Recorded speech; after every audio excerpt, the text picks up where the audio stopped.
Hey everyone, Exotic Dan here. Welcome back to another video. So basically, as you guys notice, I am speaking up very quiet in this video.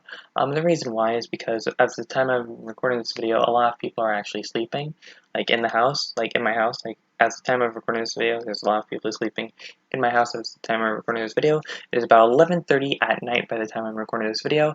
So basically, let's talk about today's video topic. Today's video topic is something very serious. So basically, um, today at my school, we were celebrating this event called Orange Shirt Day. Now, for those who do not know what Orange Shirt Day is basically the day where we remember those who never came out of the residential schools. Now, basically, for those who have no idea what the residential schools are, basically, they are where the Aboriginal people went to school. This happened through sometime in the 1800s, and it ended in 1995. And basically, this was a very scary and very dark time of history. Now, basically, what happened in these residential schools is basically there was the kids who attended the residential schools, they were abused, and there was a lot of people who attended the residential schools.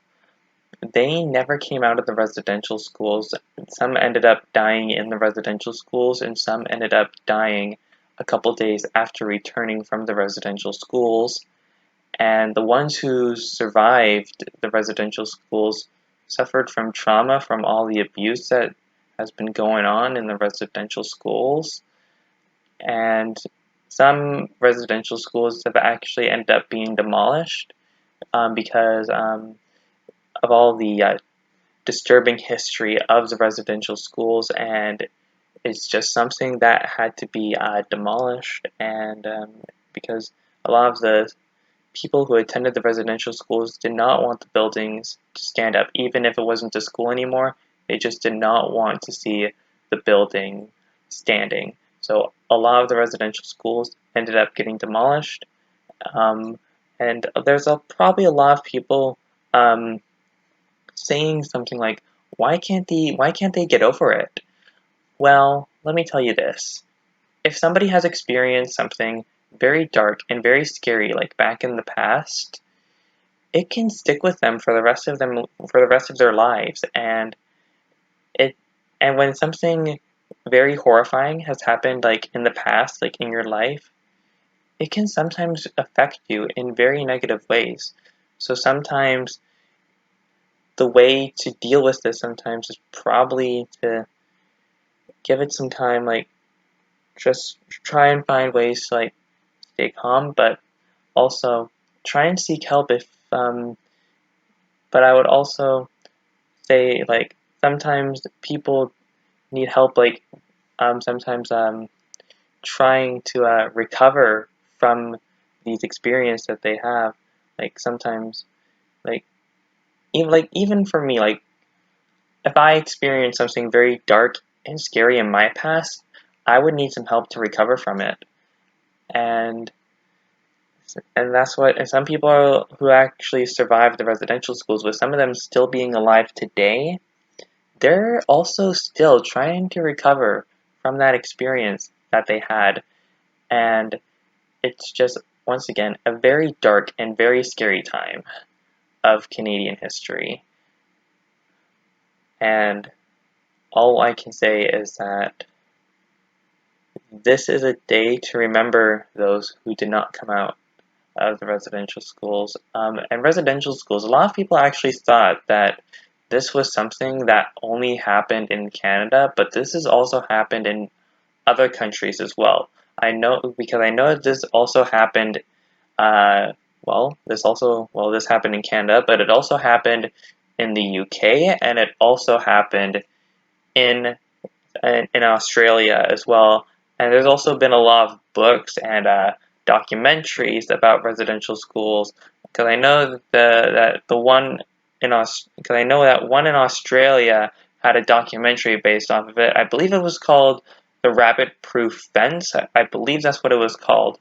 Um, I believe that's what that documentary of the residential school in Australia was named. I believe that was the title of it. I do remember watching that documentary, and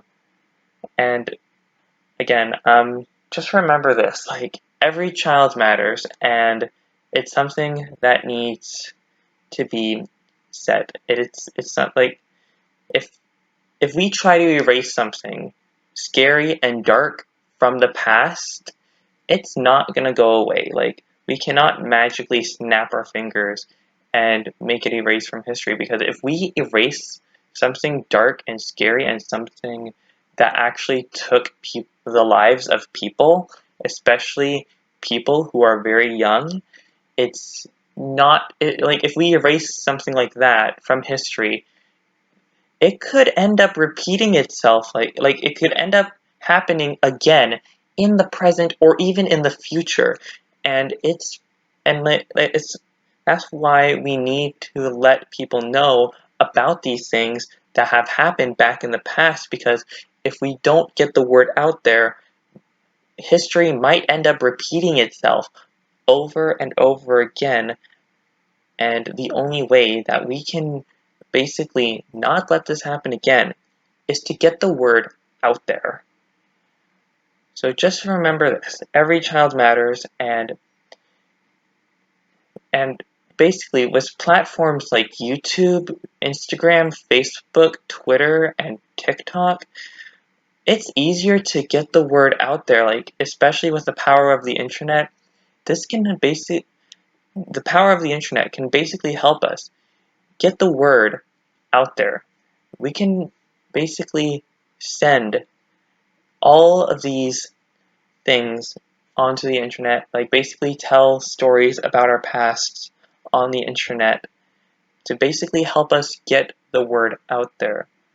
Um, Anyways, I just wanted to make this video because I know that this is definitely a very very serious video. Like, it's definitely a lot more different from the normal type of content I make on this channel. But anyways, that is all that I have for today's video. I want to thank you guys so much for watching this video. If you guys haven't enjoyed this video, please make sure to hit that like button, and also don't forget to subscribe, because I do videos every single day. And also don't forget to ring that notification bell so you never miss a single video. And also remember that every child and also make sure that every child matters.